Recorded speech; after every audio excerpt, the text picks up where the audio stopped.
September 2023, New Delhi. The G20 summit was in full swing. At the entrance to the convention center, a massive sign hung for all to see. Bharat. This is the Hindi name for India. Instead of using the English name India, the government put their native name front and center. Prime Minister Modi's nameplate didn't say India. It said Bharat. It might seem like a small detail, but it was a massive signal. It was a declaration: we will no longer be called by the name the British gave us. We will stand on the world stage on our own terms. President Biden was there. Xi Jinping was a no-show. Vladimir Putin was absent, too, but Modi didn't seem to mind.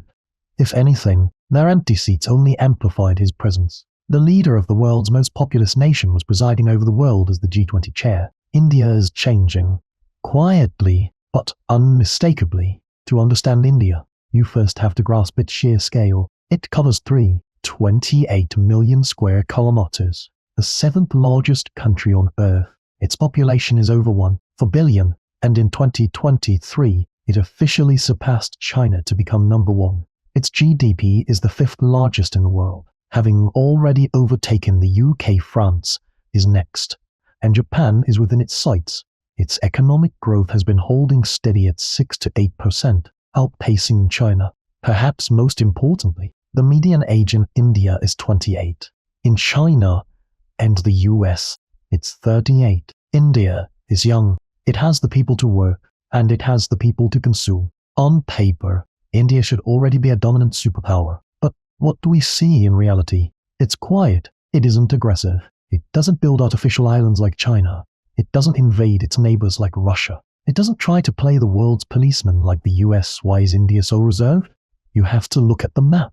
Look at India. To the north, the Himalayas stand as an impenetrable wall. As we discussed in Part 7, the world's highest mountain range is a natural fortress. Beyond those peaks to the northeast lies China. To the northwest, Pakistan. To the west is the Arabian Sea. To the south is the Indian Ocean. And to the east is the Bay of Bengal. The Indian subcontinent is a peninsula jutting out into the ocean, surrounded by water on 3 sides. This geography means India is blocked to the north by the mountains, making a land invasion nearly impossible. This is one reason Alexander the Great eventually gave up on his conquest. Instead, India is open to the south, to the Indian Ocean. Think about that name, the Indian Ocean. Historically, India dominated these waters, trading with Arabia, Southeast Asia, and Africa for millennia. But in the 16th century, the Portuguese arrived, followed by the Dutch and the British. Control of the Indian Ocean shifted to Europe. Since its independence in 1947, India has been trying to take its ocean back. Why does the Indian Ocean matter so much? Roughly 80% of global maritime trade passes through these waters, all from the Middle East heading to Asia, and Asian products heading to Europe. It all flows through here, and India sits right in the middle, like a giant pier stretching into the sea. To its east lies Southeast Asia, to its west, Africa, and to its north, the Middle East. Geographically, India is positioned to oversee the entire Indian Ocean. This is its greatest geopolitical asset. But there's a catch. As we discussed in Part 12 regarding China's Belt and Road Initiative, China has been building a string of pearls, a network of ports encircling India. Gweed are in Pakistan, Hambonte in Sri Lanka, Kya Uktu in Myanmar, and Chittagong in Bangladesh. To India, this looks like an encirclement. China is securing footholds in India's own backyard. Has India just sat there and taken it? Not even close. India has begun its own quiet expansion. It is developing the port of Chabahar in Iran to bypass Pakistan and connect with Afghanistan and Central Asia. It is fighting to maintain influence in the Maldives, a crucial island chain in the heart of the ocean. It is investing in Sri Lankan infrastructure to counter China's 99-year lease on the Hambonte port. From Mauritius to the Seychelles and Madagascar, India is strengthening ties with island nations. It's a counter-strategy, a necklace of diamonds to match China's string of pearls. It isn't as loud as China's expansion. They don't announce new military bases. They just build roads, schools, and ports. But the result is clear. India's influence in the Indian Ocean is growing, step by step. To understand why India refuses to fully side with the US, China, or Russia, You have to look at its history. Right after independence in 1947, India's first Prime Minister, Jawaharlal Nehru, launched an unaligned movement. During the Cold War, India refused to pick a side. It was a declaration that the Third World would not be pawns on a superpower's chessboard. That DNA still dictates Indian foreign policy today. We are on no one's side but our own. Look at the war in Ukraine. India abstained from UN resolutions condemning Russia.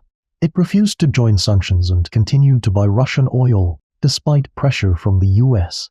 India didn't budge. Why? Because Russia is India's largest arms supplier, and India wants to keep Russia as a wild card to keep China in check. At the same time, India is a member of the Quad, a security partnership with the US, Japan, and Australia aimed at containing China. They cooperate with Russia, they cooperate with the US, and they contain China. How? Because India is too big to ignore. No one can afford to bully a market of 1 billion people. India's weight gives it the room to act independently. But then there is the internal reality. Prime Minister Narendra Modi has led India since 2014. He is the leader of the BJP, a Hindu nationalist party that promotes the ideology of Hindutva, the idea that India is fundamentally a Hindu civilization. Why does this matter for geopolitics? India is the world's largest democracy, yet it is home to nearly 200 million Muslims, the second largest Muslim population in the world. As the Hindutva ideology grows stronger, so do religious tensions. Critics argue that since Modi took power, internal divisions have deepened between religious strife at home and border disputes with China and Pakistan abroad. India's rise is far from simple. Becoming a superpower requires more than just a large population. We also have to talk about the caste system.